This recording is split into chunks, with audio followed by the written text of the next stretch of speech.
It's a random day in 2023 and I have to come back home to do maths homework after school. I've planned exactly what I'm going to do that day. I'm going to do these questions and then I'm going to move on to this German homework. So I eat dinner after I come home and I sit down to study, but I can't focus. I can't start the task. I'm procrastinating while I'm sitting in front of the book. And I'm getting kind of annoyed because it's been like this for weeks every day. I just come home after school, I have to do work, and I can't do it. So I'm sitting there staring at the book with the pen in my hand, and I just can't focus enough on the question to start. So I thought I was just struggling with willpower. I thought I didn't have the willpower. Like I was kind of tired from the day, but this was just how it was meant to be. Well, not really. It turned out that I just didn't have the brain power left over to start. So I learned about this analogy from another YouTuber called Hamza Ahmed. This analogy of brain points or brain power, where you start the day with 100% brain power, and every action you do and every decision you make reduces the amount of brain power you have left. So let's say you wake up in the morning, you have 100% brain power. You check your phone, your notifications, and you lose 8% of your brain power. You go figure out what to eat, you lose 3%. Eat some sugary cereal, lose another 5%. You go to school, but you have to decide what to wear, you lose another 4 or 5%.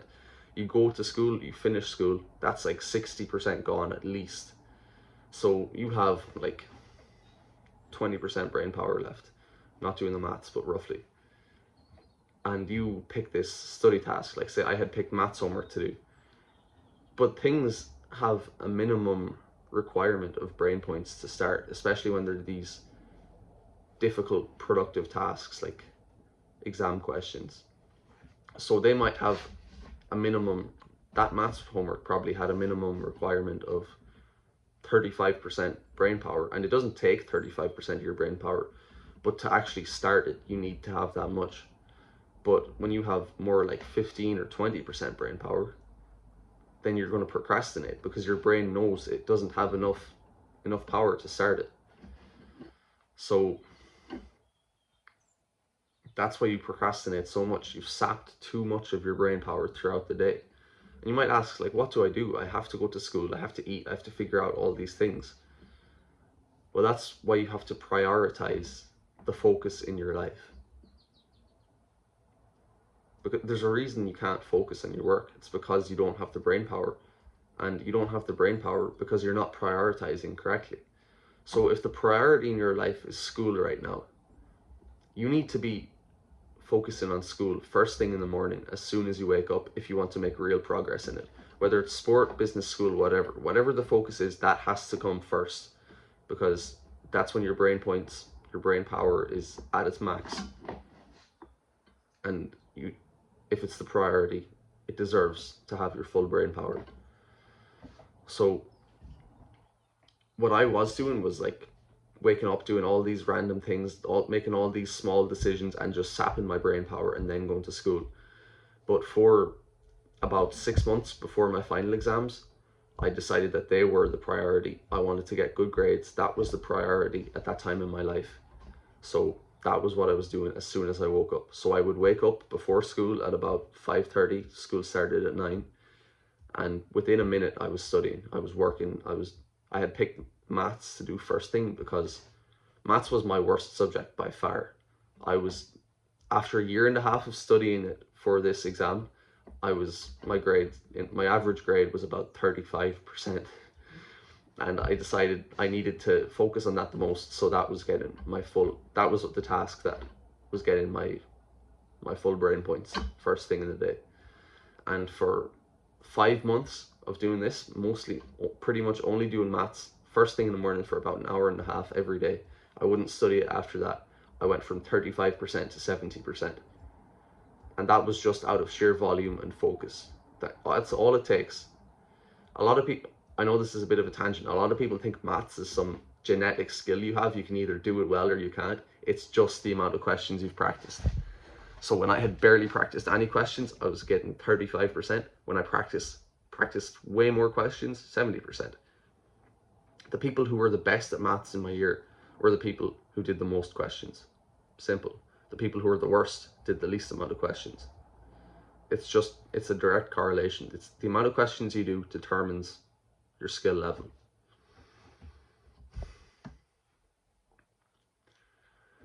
So if you have to get up earlier, if you have school that you usually just wake up, get ready for that and go, and you have a prior, like the real work for school is done by yourself studying.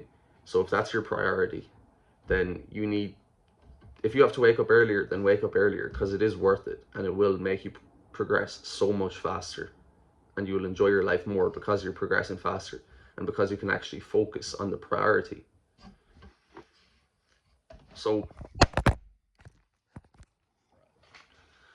something else that's related to prioritization, and that will help you just have a level of focus that you've never experienced before, similar to prioritization, is essentialism. So I watched a video on this and I took the advice immediately, because I just realized I was going to lift a massive weight off my shoulders, multiple massive weights. So essentialism is where you pick the most important things in your life, the 2 or 3 most important things, and you just fully focus on them and you stop doing everything else. So about a year ago, I had 10 or 11 different focuses between sports and hobbies and all these other things. And a lot of them were things that I enjoyed, but I cut out 90% of them to focus on the priority, whether it was sport at that time or business or school. Whatever it is, I cut out almost everything else.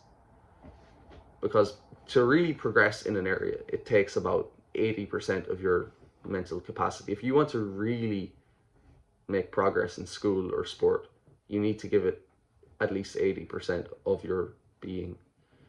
So I really started studying with about 5 months left in this 2-year exam period, but I gave it more like 100% of myself. So I just made massive progress really quickly because of that. It's just that simple. If you fully commit yourself, you will succeed. There's actually a secret to the universe related to this. And that is, if you genuinely try your best at something, if you give everything you have to give every single day towards one goal, you will accomplish it. You will win. You will succeed. If you didn't accomplish something, you didn't try your best. And this, if you've heard about this before, you might understand, but most people don't realize, like, sometimes you might lose something and people say, oh, you tried your best. But did you really try your best? Did you commit your entire body and mind to that goal for months or years before? Probably not. If you do that for even a few months, the amount that you'll accomplish is just incredible. So that's a little secret to the universe for you. We'll get back to this now. I also, from this essentialism, I also saved a lot of brain power throughout the day because of how I started using technology. So I was kind of just like most people. I was scrolling on social media habitually. I was checking notifications all throughout the day. I deleted social media. I didn't look at it at all, really, unless I was using it to learn something specific. I didn't look at it at all while I was studying for my final exams. Excuse me. And I put my phone on black and white, so it was even less impulsive, and I only checked notifications at certain times of the day. And it just saved me so much brain power throughout the day, because you don't realize it saps like 1 or 2 or 3% every time you do it. And if you do that like 20 times a day, you're going to have such a small amount of brain power left. It just really adds up quickly.